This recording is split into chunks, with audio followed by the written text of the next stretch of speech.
It's time for the $250 DIY paint system to paint your car at home. Don't know how I'm going to fit that in the title yet, but so here's the hose. It's a Diablo 3/8 inside diameter.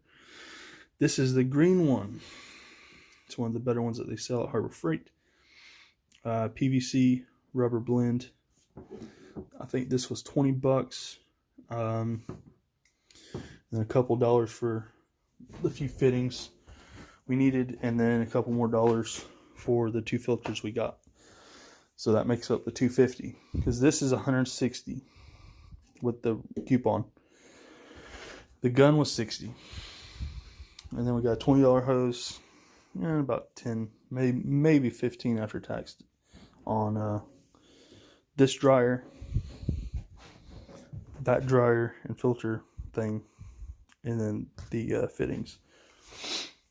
So on the tank side, instead of having the quick release on here, which you can do, but this will spin, so really you need to put the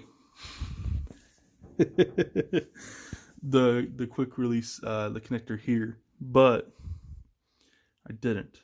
That's because I don't have a female fitting, another one of those to go on the hose itself. But once I get one of those, I will be putting a connector here. The filter is at a little bit of an angle. That's just because I wanted it really tight. I could probably back it off a little bit like that, but right there, it's, you know, it's bottomed out, it's tight. So that should be pretty good. Direct into the filter here. And that is rated for 145 psi, but it says 60 CFM, so this shouldn't be a limiting factor. And then the one over here that we got on the gun itself is pretty decent as well. Has a Schrader valve style core in there, so if that seal ever goes bad, it's cheap just to go grab one of those from a local tire shop. Nice little unit there. I got the nicer brass fittings, mainly because I hate leaks. But yeah, there's the gun again. You'll see that in part 1 if you go back and watch that. But so 250 bucks roughly we have in compressor, hose, fittings, dryers, in our paint gun.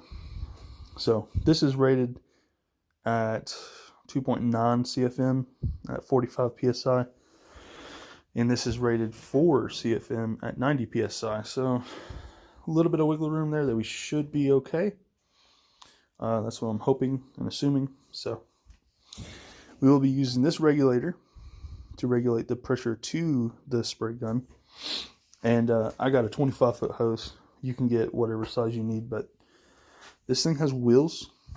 And plus, where I'm going to be painting, I'm going to have extension cord ran anyways. I'll have to use a decent extension cord ran to a circuit that has nothing else really on it, because this thing pulls a bunch of current. I can tell you that.